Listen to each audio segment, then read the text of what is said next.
Hello! Ang topic natin ngayon is for statics of rigid bodies, which is components of forces and resultant of concurrent forces in space or 3D, part 2. Yes, so part 2 na ito ng series of video tutorials for the topic. So kung hindi nyo pa napapanood yung part 1, ililink ko na lang sa description para ma-check nyo muna, para at least meron na kayong idea sa topic na to. So tutuloy lang natin yung discussion. Okay, so maganda na panood nyo na yung first part para meron na nga kayong idea. Ito yung mga topics na na-discuss natin. Okay. Tapos nakapag-solve na rin tayo ng sample problems hanggang problem number 3 ba? And then 4. Problem number 4. Sige, tuloy lang natin yung pag-solve ng problem. That's a problem number 4 yung last, no? Problem number 5. Sige. So, panoorin nyo muna yung first part para may idea na kayo sa mga sasolve natin. Link ko na lang sa description. For problem number 5, find the resultant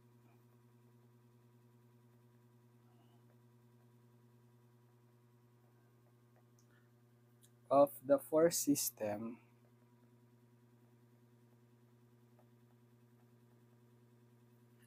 shown below, in which P is 280 pound,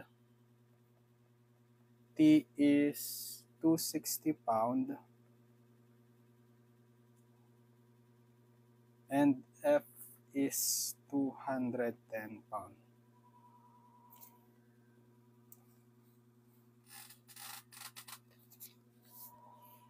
Tapos we have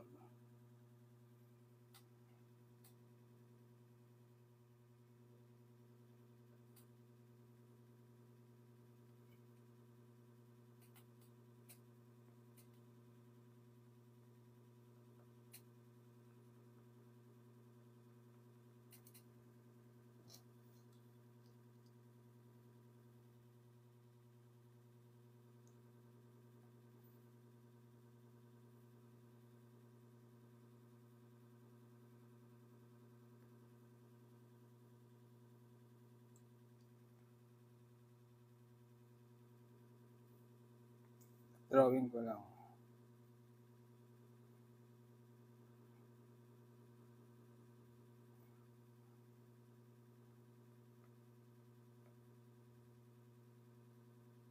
X, Y,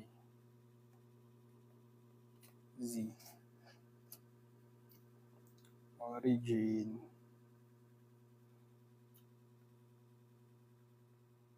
For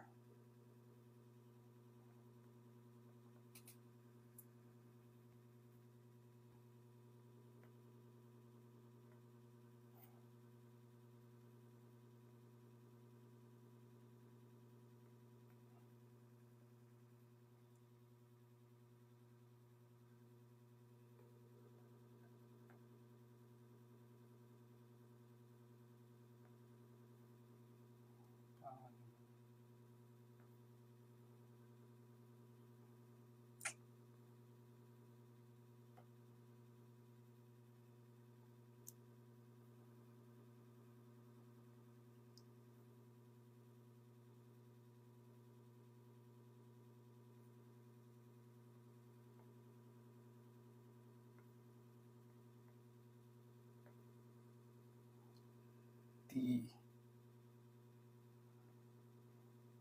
E. Ito natin i-draw.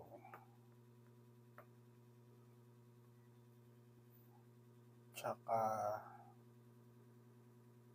ito.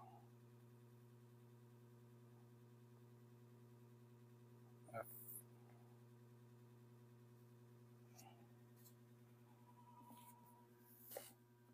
Okay, yan.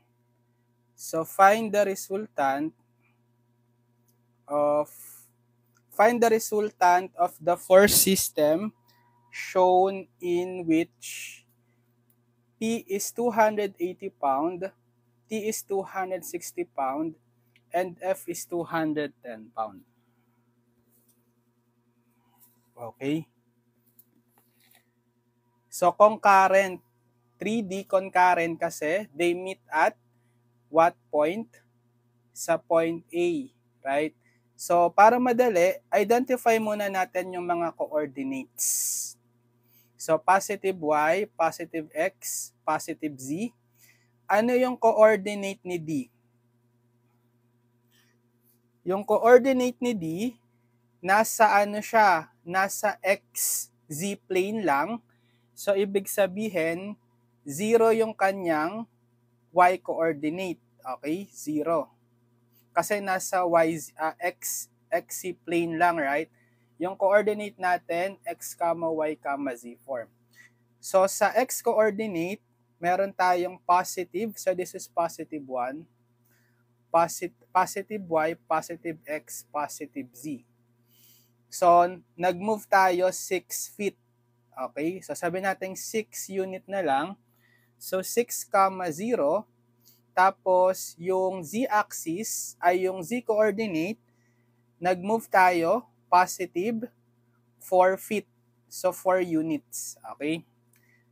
Etong si A, so nasa ano lang siya, Y-axis. Positive Y-axis. Ibig sabihin, 0 yung kanyang X-coordinate. Yung Y-coordinate niya, bilangin nyo, 12 feet. So, 12 units. Okay, 0, 12, so 0 din yung kanyang Z-axis or yung Z-coordinate. Ito yung origin, by the way, intersection ng Y, Z, tsaka X. Ito namang C. Hanapin natin yung coordinate ni C. So, nasa ano lang siya, nasa XZ plane. Wala siyang Y, right? So, coordinate niya, so 0 si Y. So, si X, bale nag-move siya dito sa kaliwa na. Okay, nag-move siya ng 3 units sa kaliwa ng origin. Bale, negative na yon.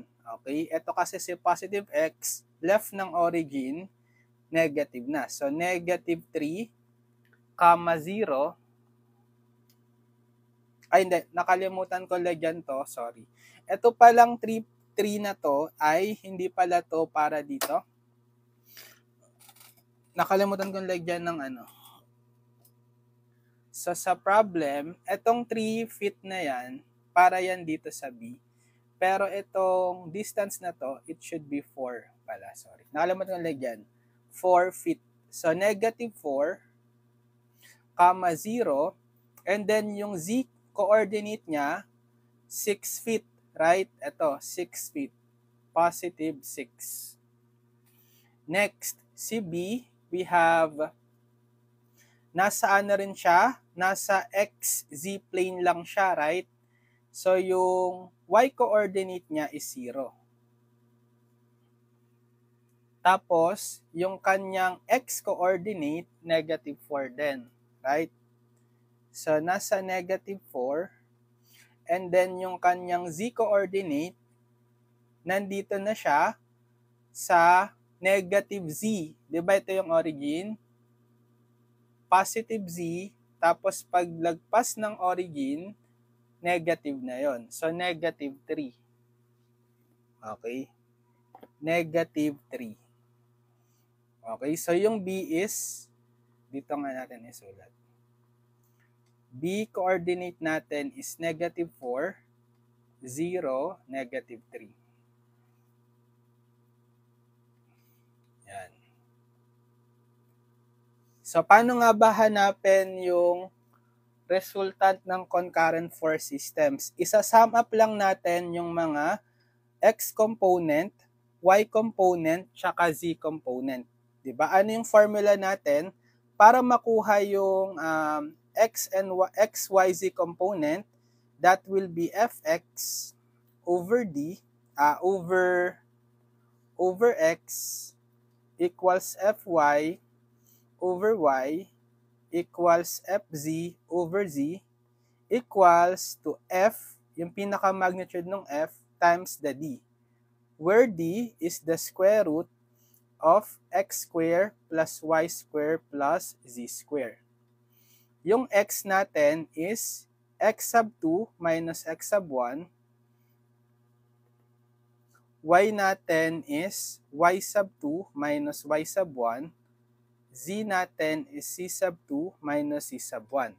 So yung x2, y2, z2, yan yung destination point. Yung x1, y1, z1, yan yung origin point. Okay, tapos ano pang relationship natin? Kapag nag-sum up tayo ng forces along x, that will be yung x component ng resultant. Tapos sum up ng forces along y, that will be the y component ng resultant. And kapag nag-sum up tayo ng z component ng forces, that will be the z component. Yung pinaka-r is the square root ng, so rx square plus ry square plus rz square. Okay, naturo ko sa part 1. Tapos pag gusto nyong kuhain yung theta, bawat theta x, that will be r cosine, absolute value ng rx over r, theta y, r cosine ng absolute value ng ry over r, and then theta z is r cosine ng rz over r. Ito yung mga direction angle nung components. Okay, x, y, z component. Ayan, sige. Ito yung mga gagamitin nating formula. So mag-table ulit tayo. Parang yung sa ginawa natin dun sa mga previous problem last time. Okay, nag-table na lang tayo, di ba? So, copy ko lang tong part na to.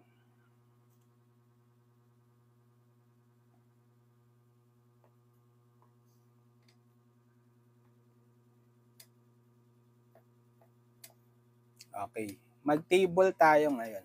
So, simulan natin sa, by the way, nakalimutan natin i-identify. So, yung magnitude ni F, ito yung force from A to D, 210 pound. Magnitude ni T, yung force from A to B,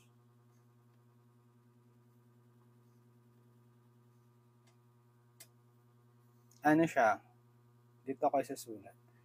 T is 260 pound. And then itong F, yung magnitude ng force from A to C, 280 pound. So anong gusto nyong simulan? Sige, simulan natin kay P. Force P. So force P muna tayo equal to 280. Kuhaan nyo yung x, y, z, yung distance ng x, y, z coordinate. So kung kukuhain natin yung x distance, refer kayo sa coordinate ng A, yung origin, papunta doon sa destination point. So palagi, origin si A, pangalanan nyo siya as x1, y1, z1. Okay? Tapos kung papunta kay C, yung coordinate natin, siya si x2, y2, z2. Z2, yan. Diba yung formula natin for the x ay x2 minus x1. So x2, negative 4, minus x1, 0, negative 4. Okay. Next, sa y naman, formula sa y, y2 minus y1, y2, 0, minus y1, 12, negative 12. Right? 0 minus 12, negative 12. Then last, for the z distance, z2 minus c1, so z2, 6, minus c1, 0, 6 minus 0, 6. Okay. Yan yung XYZ ni P. Tapos para makuha natin yung D, formula, square root ng x square plus y square plus z square. So direct ako na sa calcu. square root ng, eto, input yung negative 4 square sa x plus negative 12 square plus z 6 square. Okay, sakto, 14. So, wala to. Nakopy lang yan. Yung force multiplier natin, bale, eto yon. Okay, force multiplier is yung F sub m, that's the force divided by the distance. So, kung yung force natin is P, magnitude ito, yung F, 280. So, 280 divided by the distance D, 1, 4, 14, 20. Okay, so 20 yung ilalagay nyo dyan. And then, paano makuha yung mga x, y, z component? Diba, from the formula, neto, fx over x equals fy over y equals fc over z is equal to fm. Iko-cross multiply nyo na lang palagi itong yz, xyz kay fm, one at a time, para makuha yung x component. Diba? Bale, i-multiply nyo na lang tong force multiplier sa bawat xyz para makuha correspondingly yung xyz component or respectively. Okay, para sa x component, multiply nyo lang negative 4 times 20, negative 80. Sa y component, multiply negative 12 times 20, negative 240. Para kay z component, multiply 6 times 20, positive 120.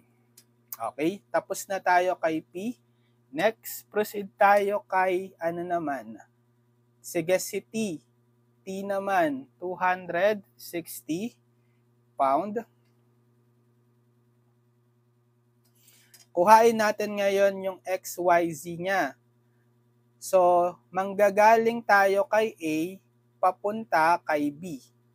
So again, palagi x1, y1, z1 si A. This time, yung x2, y2, z2 dahil point B na tayo, ito na, yung negative 4, 0, negative 3. So for x, x2 minus x1, negative 4 minus 0, negative 4. Okay? For y, y2 minus y1, bale 0 minus 12, negative 12. Tapos, kay z, z2 minus z1, negative 3 minus 0, negative 3. Yan. Tapos, kuhain natin uli yung d, square root ng x square plus y square plus z square. So, gagamitan natin x, y, z ito, negative 4, negative 12, negative 3. Bale, square root ng negative 4 square plus negative 12 square plus negative 3 square. Okay, sakto 13. Then, para makuha yung force multiplier, divide natin yung magnitude ng force, yung 260 divided by the d na nakuha, 13. So, 260 divided by 13. Sakto. Okay, 20. And then, doing the same, para makuha yung xyz component, kay t, i-multiply lang tong f sub m, isa-isa, dun sa xyz. Okay? So, para kay x component, multiply negative 4 times 20, negative 80.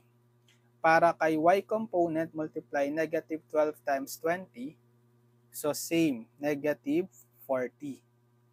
Then last, para kay z component, multiply 20 times negative 3, negative 60. Next, yung last na, kay force F, right? 210 pound naman.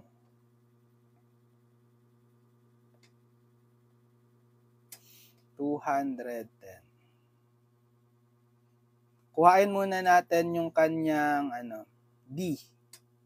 So, square root ng x squared plus y squared plus z squared. Ay, hindi. Kuhain pala muna natin yung xyz. Wala pa tayong xyz. So from A to D naman tayo. So again, si x1, y1, z1 siya pa rin si A. Ngayon, yung x2, y2, z2 is yung D na. x2, y2, z2. So for x, subtract x2 minus x1, 6 minus 0, 6. Next, sa y, y2 minus y1, 0 minus 12, negative 12.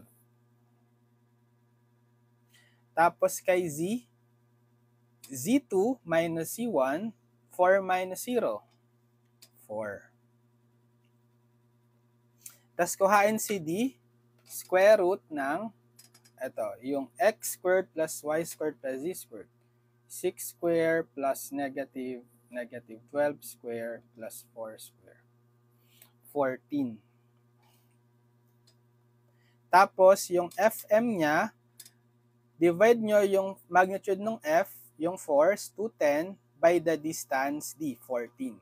So, 210 si f divided by d, 14. 15, sakto. So, para makuha yung xyz component, i-multiply nyo lang isa-isa yung fm sa xyz respectively. So, kay x component, 6 times 15, 90, positive 90. Tapos, kay y component, negative 12 times 15. Okay, negative 180.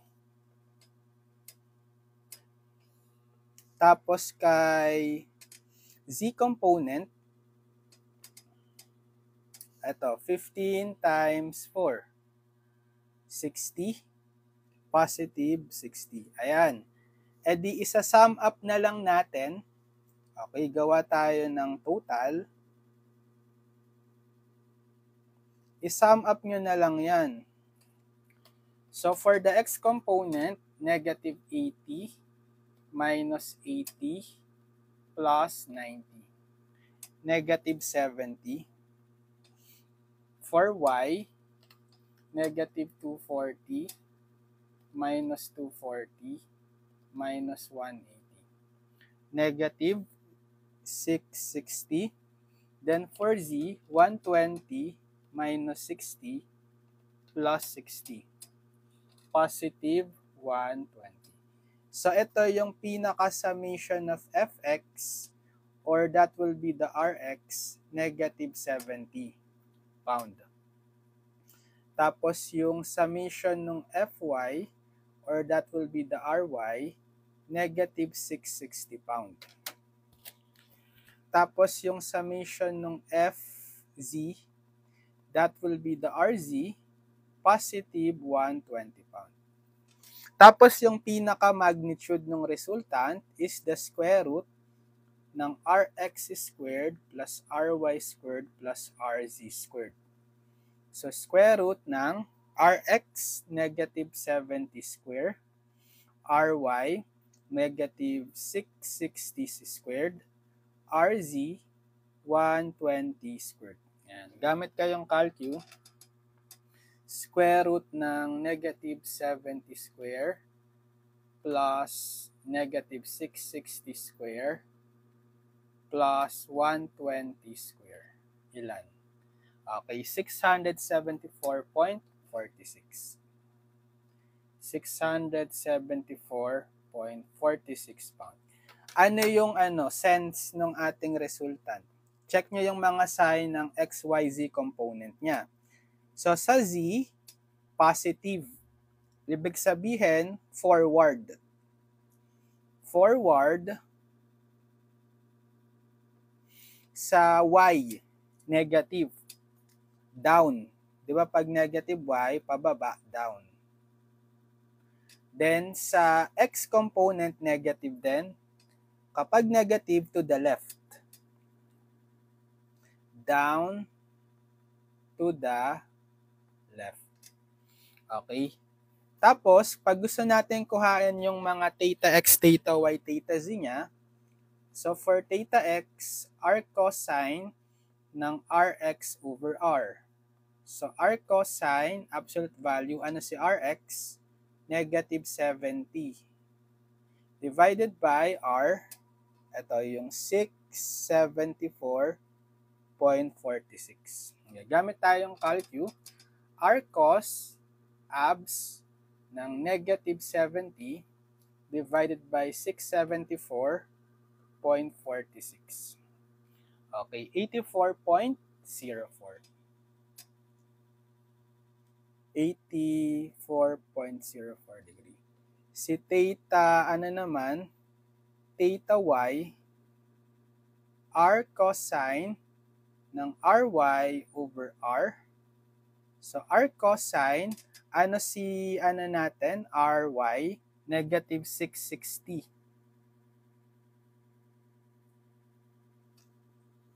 Negative 660 divided by the r, which is, same, 674.46.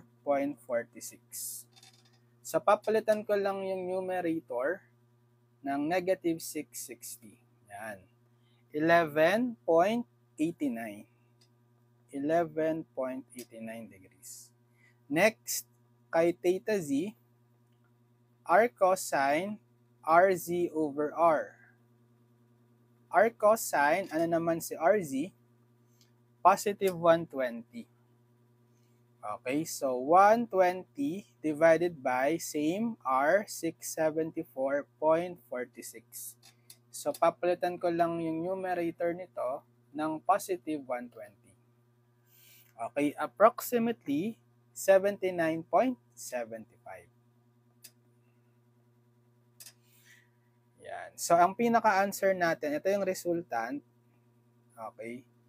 674.46 pound forward down to the left. And kung gusto nyo kuhaan yung mga direction angles, ito. Gets? Okay. Problem number 5. Okay, sige. Next. Problem number 6 na tayo. So, sulat muna natin.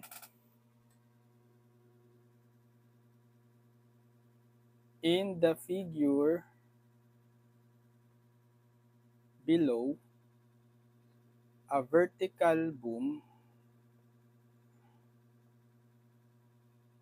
AE is supported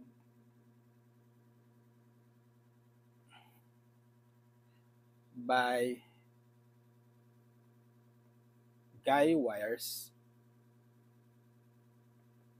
from A to B, C, and D. If the tensile load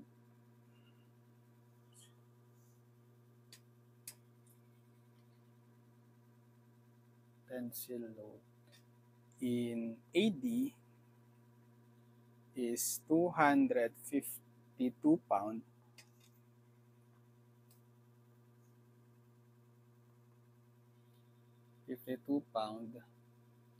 find the forces in AC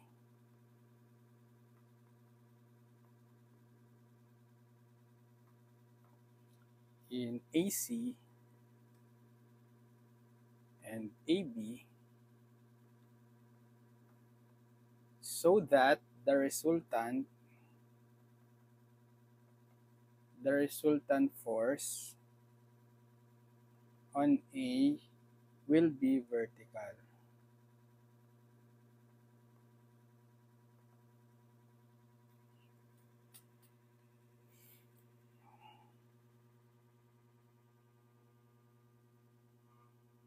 Drawing ko lang.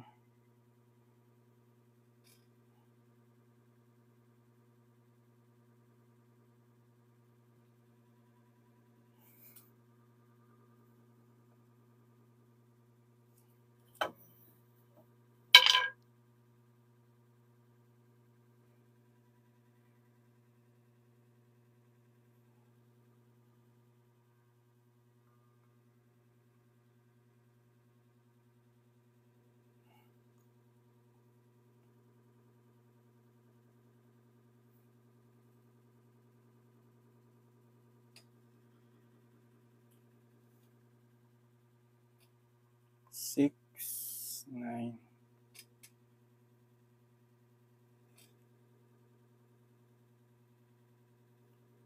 Four.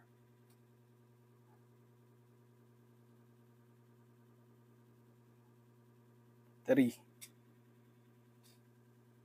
Ito si D. Ito si B. Ito si A. Ito si C.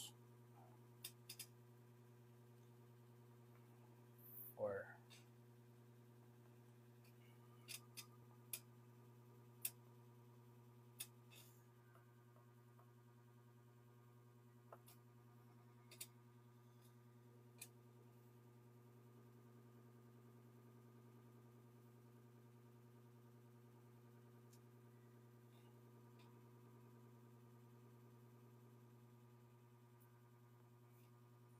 Babae.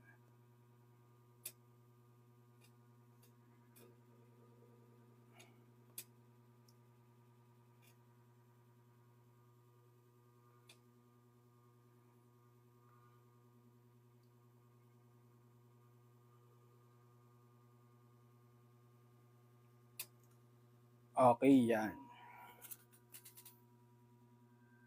Tapos ito pala ay 12.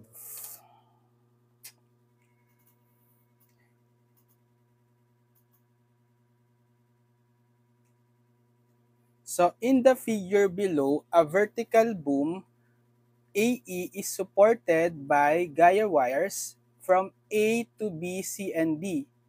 Ito yung boom. Tapos may mga guide wires from A papunta sa B, C, D. Bale tension. Okay. Paganyan yan.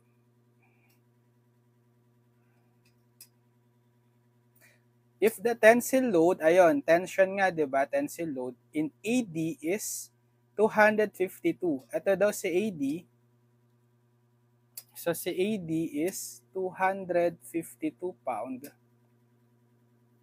Find the forces in AC and AB so that the resultant force on A will be vertical. So hahanapin daw natin, ang given is yung force in AD, 252. Hahanapin daw si AB, so missing yung magnitude ng force. Tapos dito rin kay AC, unknown. Para yung pinaka-resultant effect nung tatlong forces na yan ay mag-act on A vertically. So, ang tendency, syempre, pareho silang, lahat silang mga patension eh. Pababa, syempre. Yung pinaka-resultant, pababa. Na vertical. Okay? E di, apply pa rin natin yung concept ng resultant of concurrent. Ang missing nga lang dito this time is yung magnitude ng AB tsaka AC.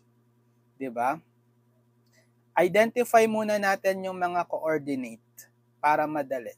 So, ito agad yung inassign nating origin, si point E. Tapos, ito yung z-axis, positive Z. Tapos, ito si positive X. Tapos, ito si positive Y.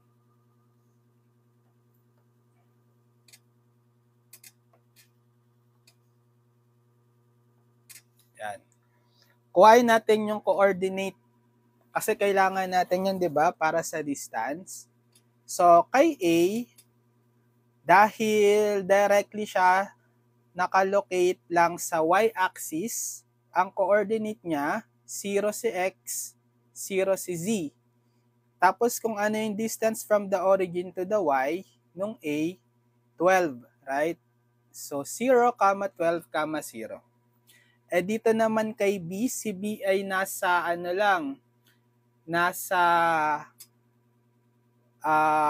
directly lang siya located sa z-axis, di ba? So ibig sabihin, wala siyang x-coordinate, walang y-coordinate, pero may z-coordinate. Ilang unit? nasa negative 9 na siya, right? Ito kasi si positive, pag lumagpas ka na sa origin, magne-negative na yung sign. Negative 9. Tapos, kay point D,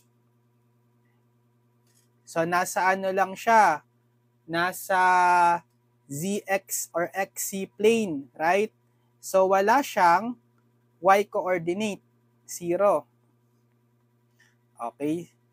Pero yung X niya, anong value? Nasa positive Y-axis, 6. Ano yung Z niya? Nasa positive Z, 4. So, 604. Tapos kay last, kay point C. So, nasa ano rin si point C? Nasa ano lang? XC plane. So, 0 yung kanyang Y coordinate. Ano yung X? So, nasa left na ng origin. Bale, 4 units na negative. Kasi left na siya ng origin. Tapos, si Z coordinate, ito, positive 3. Okay. So, sige, gamitin natin yung table. Ito. Mag-table ulit tayo. Copy.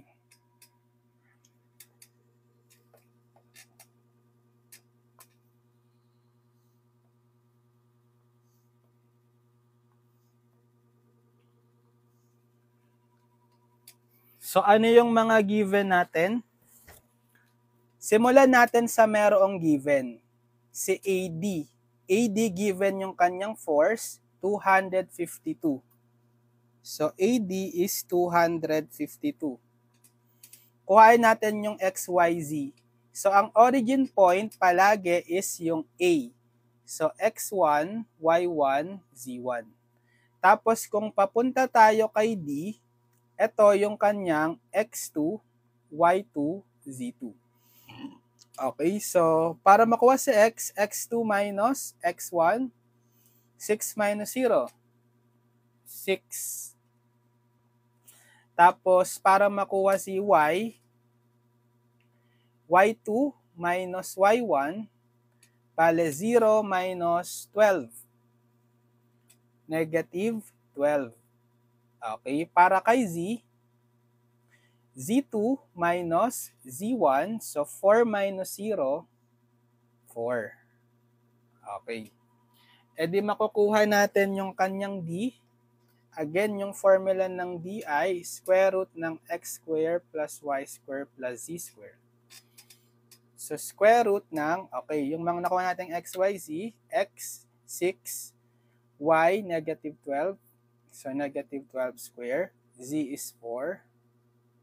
Okay, 14.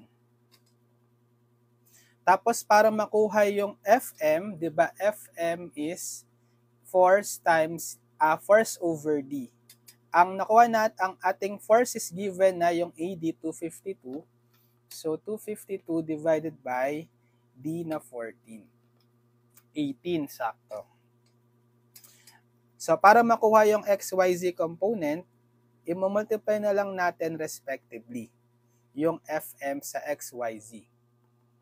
So, para kay X component, 6 times 18, right? Ilan? 108. Okay. Tapos, kay Y, multiply negative 12 times 18. Negative 216. Tapos, 18 times 4 para kay Z. 72. Yan. Next. So, yung nawawala, sige, kahit nawawala, ilagay pa rin natin sa table kay AC. AC. Unknown pa yung kanyang magnitude. Kuhain natin yung XYZ ni AC. So, ito yung initial point ulit si A, X1, Y1, Z1. Next, this time yung kanyang destination point is si point C. So, ito si X2, Y2, Z2. So, for X, X2 minus X1 or negative 4 minus 0, negative 4. For y2, for y2 minus y1, so 0 minus 12, negative 12. Tapos for z2 minus z1, 3 minus 0, 3. Positive 3. Kuhain natin yung d niya. Again, Pythagorean. Square root ng negative 4 square plus negative 12 square plus 3 square. Positive 13. So, paano kuhain yung kanyang Fm? F over D. Kahit unknown pa siya, pwede nyo na lang ilagay yung pinaka-magnitude AC divided by 13. Tapos, para makuha yung corresponding XYZ component, i-multiply nyo lang din sa XYZ, respectively. So, para sa X component niya, multiply negative 4, okay, times AC over 13, bale negative 4 AC over 13. Okay, so multiply natin negative 4 times AC over 13.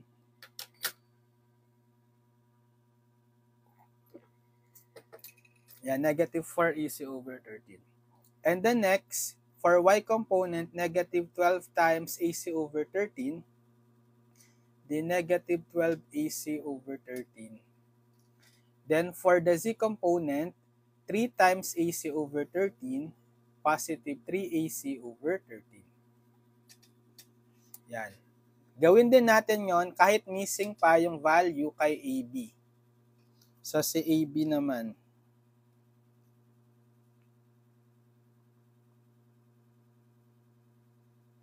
kuhain natin yung XYZ ni AB. Bale, from A uli siya sa X1, Y1, Z1, papunta kay B, ito na yung X2, Y2, Z2. So for X, X2 minus X1, 0 minus 0, 0. Para kay Y, Y2 minus Y1, so 0 minus 12, negative 12. Then para kay Z, Z2 minus Z1, negative 9 minus 0, negative 9. So, pwede natin kuhain uli yung D kay AB. So, Pythagorean, square root ng 0 square plus negative 12 square plus negative 9 square. 15, sakto. Tapos, para sa force multiplier ni AB, force over D. Yung F niya unknown, so as is AB muna, divided by yung nakuhang D15. Tapos, para makuha yung XYZ component, multiply nyo lang tong FM respectively kay XYZ. For X component, multiply 0 times AB over 15. Edi 0. For Y component, multiply negative 12 times AB over 15. Bale, negative 12 AB over 15. May lowest term pa to. GCF ng 12 at 15, 3. So, negative 12 divided by 3, 4. 4 AB over 15 divided by 3, 5. 5. Okay, so negative 4/5 AB over 5. Last, para sa Z component, multiply negative 9 times AB over 15. So negative 9 AB over 15. In lowest term, GCF ng 9 at 15, 3 ulit. So negative 3 AB over 5. Negative 3 AB over 5. So, isa-sum up natin ngayon.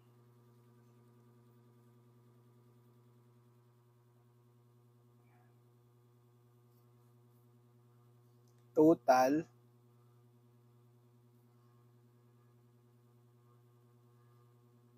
Okay. Bale, pag tinotal natin, sige dito ko nang isusulat kasi mga summation of fx or that's the rx, isum up nyo lang to. Ito, di ba? 108 minus 4ac over 13 plus 0 or wala na yung 0. So, leave lang natin muna as is kasi wala naman na tayong mako-combine dyan. Right? Tapos, summation of fy is equal to ry. Sum up natin tong row na, column na to. Bale, negative 216 tapos minus 12ac over 13 minus 4ab over 5. Ganyan lang muna. Tapos, summation of fz is equal to rz. Sum up natin yung column for z. So, 72 plus 3ac over 13 then minus 3ab over 5. So, di ba, ang sabi sa problem, yung pinaka-resultant ay so that the resultant force on AB will be vertical. Ano ibig sabihin? Pag vertical lang yung resultant, puro y component lang meron siya. So, 0 yung z, tsaka yung x. Kasi directly maglalay lang sa vertical axis, which is the y-axis. So, ibig sabihin, yung x component natin dito is 0. Tapos, yung z component is 0. Tapos, yung pinaka-resultant, kapag nakuha nyo na itong ACAB, ito na yung value, yung sa RY. So, pwede tayong bumuo ng dalawang equation. Ito yung equation 1, equation 2. Diba? So, using equation 1, masasolve agad natin si AC. Anong gagawin? Transpose natin to sa kanan. 108 is equal to 4AC over 13. Okay. Solve for Solve for AC. Multiply natin by the reciprocal. 13 over 4. So, cancel na to. 13 over 4. AC is, bale, product ng 13 over 4 times 108. So, ilan yan?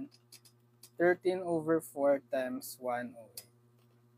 351. Ayun. So, na-solve na natin si AC. 351 pound. Then, using equation 2, ito yung equation 2 natin. Pwede na nating ma-solve next si AB naman, right? Kasi pwede nyo nang i-substitute dito yung value ni AC. 351. So, 72 plus 3 times AC, which is 351 over 13 minus 3AB over 5 equals 0. Sige, simplify natin to. 72 plus 3 times 351 over 13, 153. Tapos transpose natin to sa kanan, 3AB over 5. Solve natin, multiply both sides by the reciprocal ng 3/5, 5/3. Okay, para makancel. Bale, AB is, ito, product ng 5/3 tsaka 153.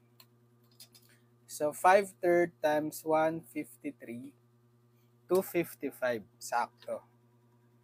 255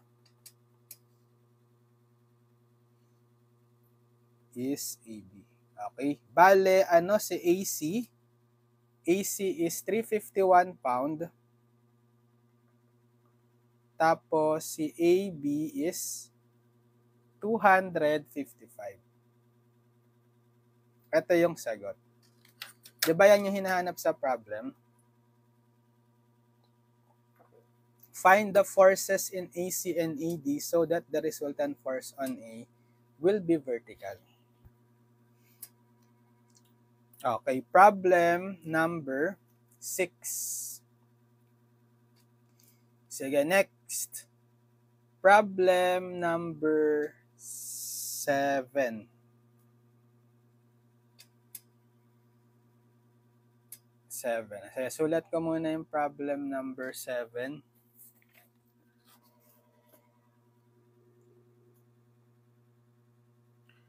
Three concurrent forces P, T, and F have a resultant of 10 pound directed forward and up to the right.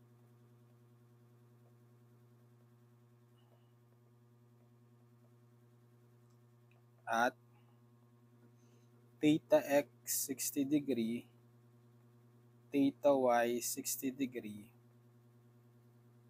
and theta z is 45 degree.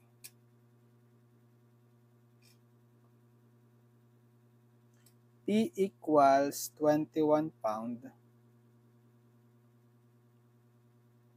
and passes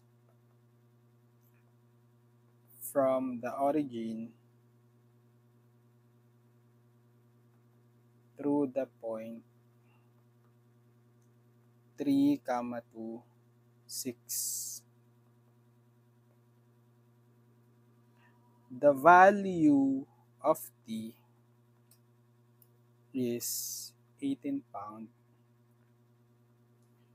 and is directed from the origin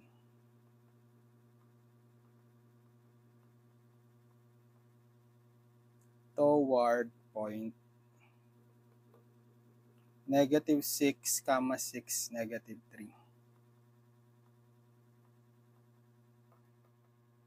Determine the magnitude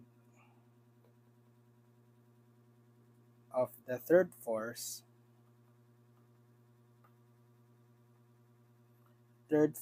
F, and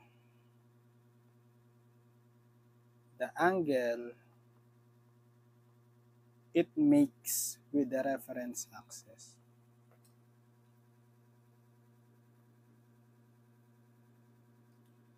Reference axis. Okay, ayan. So, medyo mahaba lang siya. Basahin natin. Three concurrent forces P, T, and F have a resultant of 10 pound directed forward and up to the right at theta x equals 60 degree, theta y equals 60 degree, theta z equals 45 degree. P equals 21 pound and passes from the origin through the point 3, 2, 6. The value of T is 18 pound and is directed from the origin toward point -6, 6, -3. Determine the magnitude of the third force F and the angle it makes with the reference axis. So, same pa rin yung concept. Given tayo ng tatlong forces, concurrent forces, F, T, and F, this time ang binigay is yung pinaka-resultant. Sabi, 10 pound daw, directed forward and up to the right at theta x, yung mga direction angles binigay, 60 degrees si theta x, 60 degrees si theta y, and 45 degrees si theta z. So, binigay din yung pinaka-description ni P. May magnitude si P na 21 pound, passes from the origin through the point 326. Si T then given, 18 pound yung magnitude, directed then from origin toward -6, 6, -3. Ang nawawala ngayon, isahanapin natin si F. Ano raw yung magnitude ni F, tsaka yung angle it makes with the reference axis. So, gawa pa rin tayo ng table, apply natin. So, same pa rin, mag-table pa rin tayo, copy ko lang to.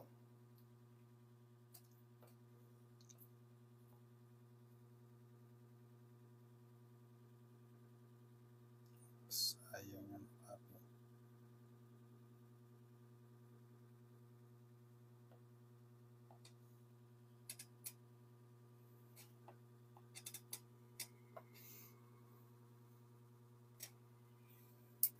So, simulan natin sa given kay P, di ba? Given yung magnitude ni P, 21 pound. Tapos sabi, magsisimula raw siya sa origin.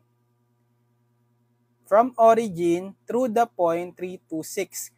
Kapag yung initial point nyo ay origin, yun yung ating, di ba, x1, y1, z1. Tapos yung destination point ni P, 326. Okay, 326. So ito si x2, y2, z2 niya. Automatic kapag yung origin point is 0, 0, 0, pag may minus mo, x2 minus x1, y2 minus y1, z2 minus z1, automatic yun pa rin second coordinate or yung destination point yung magiging distance x, y, z. So lalagay na lang natin agad automatic sa x, y, z is yung 326 for P. Okay? 326. Sige, so hanapin natin yung kanyang D. Again, yung D natin, square root ng x square plus y square plus c square. So, square root ng 3 square plus 2 square plus 6 square. Ayan, 7. Tapos yung Fm, F over D. So, yung magnitude ng force F natin, P, 21. So, 21 divided by yung nakuhang D, 7. 3. Okay. Yan. Tapos, i-multiply na lang natin, di ba, para makuha yung XYZ component. Multiply respectively yung FM kay XYZ. So, 3 times 3 for X component, yan, positive 9. For Y component, 3 times 2, positive 6. For Z component, 3 times 6, positive 18. Next, yung isang given si T, magnitude niya is 18 pound. So, T is 18. And then, dahil magsisimula uli siya sa origin, sabi, is directed from the origin toward the point negative 6, 6, negative 3. E di yung distance XYZ is parang dito sa P, kung ano na lang din yung destination coordinate ni T. Yung negative 6, 6, negative 3. So, sulat agad natin sa XYZ ni T is yung negative 6, 6, tsaka negative 3. So, makukuha natin si D, Pythagorean.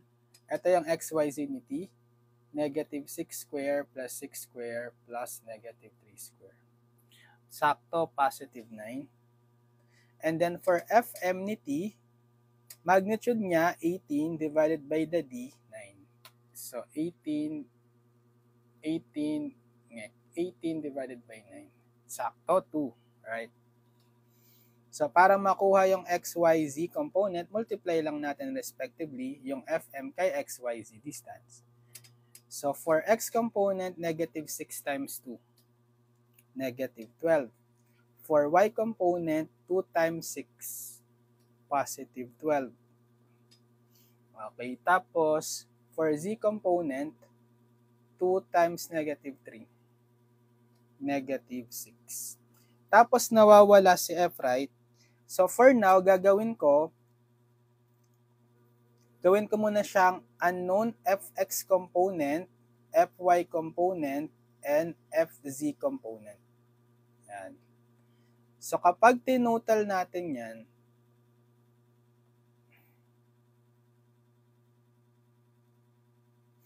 so, sum up nyo to, 9 minus 12 plus Fx. Bale, Fx, 9 minus 12, negative 3. Fx minus 3. Kay y component, sum up 6 plus 12 plus fy, bale fy plus 6 plus 12, 18. Tapos kay z, 18 minus 6 plus fc, bale fz, then plus 18 minus 6, 12. Plus 12. So ito yung summation of fx or the rx equal to fx minus 3. Summation of fy or ry equals fy plus 18.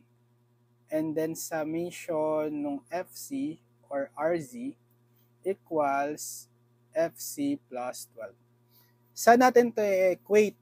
Kasi given yung pinaka-r, yung magnitude, 10 pound directed forward and up to the right. So 10 pound daw siya, directed forward, up to the right. Tapos given yung theta x, theta y, theta z. So si theta x, pareho silang x, theta x at theta y na 60, tapos naiba si theta z 45. So 60, 60, 45. Diba, kapag kinuha natin yung Rx, ano siya? Yung pinaka-R times the cosine theta x. Diba yung formula natin is theta x is R cosine ng Rx over R.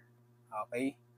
Bale, cosine theta x both sides is equal to R over X. So, cross-multiply itong R.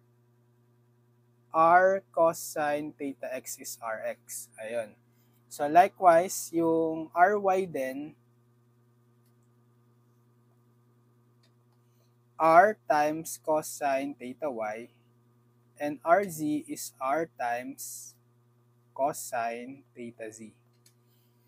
So, given naman tayo ng magnitude 10, ng R, tapos yung bawat direction angles. Makukuha natin yung corresponding value. So, for Rx, R is 10, cosine 60 degree, yung theta x. So, 10 cosine 60, 5. Tapos, si Ry, ganun din, 10 cosine theta y 60. Pareho lang sila, 5. Tapos si RZ, R or 10, palitan natin ng value. Cosine 45. So 10 cosine 40. Naka-degree dapat. 5 square root of 2 pound. Pero may sign dapat yan.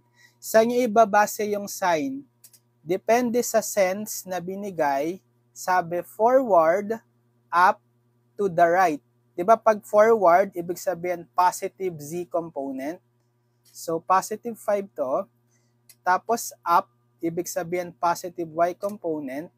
Tapos to the right, ibig sabihin positive x component. Mali.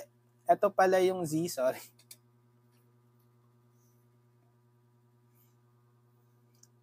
Ito yung z. X pala yung ano. Ito muna, sige. Sa to the right, Rx yon positive kasi to the right. Kay Ry, so same, up. So positive. And then si Rz forward, so positive. Ibig sabihin, pwede nating i-equate ito, di ba? Ano si Rx? 5. Positive 5. Ano si Ry? Positive 5. Ano si RZ? Positive 5 square root of 2. Okay, edi masasolve na natin yung fx, fy, fc using itong mga equations.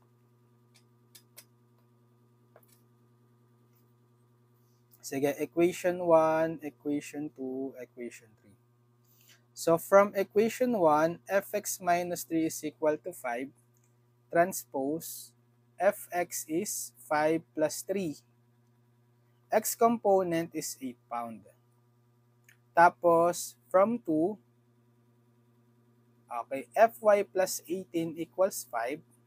Transpose si 18. Bale, Fy is 5 minus 18. Fy is negative 13 pound. Tama? And then lastly, from equation 3, Fc plus 12 equals 5 square root of 2. Transpose si 12, Fc is 5 square root of 2 minus 12. Fc is, again, approximately 5 square root of 2 minus 12. Negative 4.93. Yan. Bale, si Fx is ilan? 8 pound. Si Fy, negative 13 pound. Si Fc is negative 4.93 pound. So, ito pa lang yung XYZ component. Ang pinapahanap is yung pinaka-magnitude ni F. Pythagorean, right? F is square root ng Fx squared plus Fy squared plus Fz squared. So, square root ng, sa Fx, 8 square plus Fy, negative 13 square plus Fc, negative 4.93 square. Input, square root ng 8 square plus negative 13 square plus negative 4.93 square. Okay, approximately 16.04. Ito yung magnitude ni F. Ano yung kanyang sense? Check niyo yung sign. Kay Z, negative. So, backward. Right? Negative eh. Kay Y, negative. So, down. Tapos kay X, positive. So, to the right. Okay? So, yung F natin is 16.04 pound, backward down to the right. Tapos, pinapakuha pa din yung di ba? Yung theta x, theta y, theta z. So, for theta x, our cosine, absolute value ng Fx over F. So, our cosine ng si Fx, 8 divided by F, 16.04. So, our cos ng absolute value ng 8 over 16.04. Ilan? 60.1. 60.1 degree. Si theta y, our cosine ng Fy over F. Our cosine si Fy, negative 13. Over same F, 16.04. So, baguhin ko na lang tong numerator, gawin kong negative 13. Okay, 35.9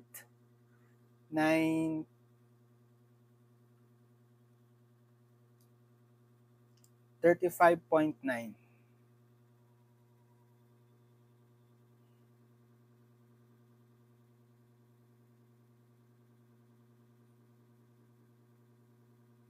Or 86 na lang. Sige, 35.86. Next, yung theta, theta z, our cosine ng Fz over F. So, our cosine, ano ba si Fz? Okay, negative 4.93 divided by F, 16.04. Palitan ko lang tong numerator ng negative 4.93. Okay, 72.1.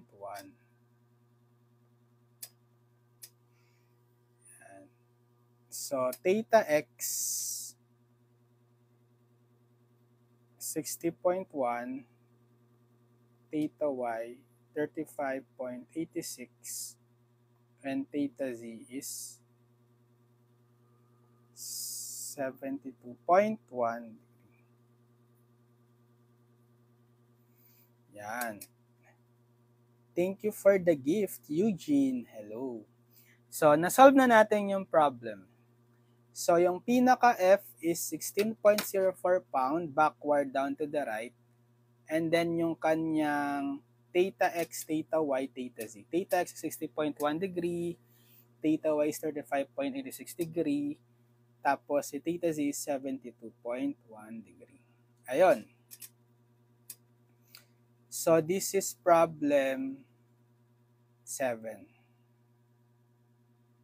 Okay, so siguro hanggang dito na lang tayo. So, nakasolve din tayo ng total of 7 problems for the topic na components and resultant of concurrent force systems in 3D or in space. Yan. So, sana may natutunan kayo dito sa video tutorials natin. So, follow nyo lang ako dito sa account para mananotify pag may live tayo in the future.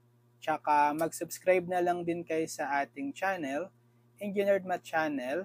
Link ko na lang sa description lahat ng mga past video tutorials natin. Tsaka, yung pinaka-playlist na lang ng statics of rigid bodies para mapanood nyo yung pinaka-unang lesson hanggang sa pinaka-last lesson. Okay, para meron na kayong reference video tutorials playlist for the whole course for the subject nyo ngayong SEM sa statics of rigid bodies. Sige, so abangan nyo lang yung mga next video tutorials natin. Tsaka good luck sa inyo sa mga nagtitake ng statics of rigid bodies. Galingan nyo lang, practice lang kayong mag-solve ng maraming problems para mahasa, para mas ma-master nyo pa yung mga problems sa statics. Okay, good luck ha, God bless. So, see you on my next video tutorials guys. Okay, God bless everyone. Bye-bye!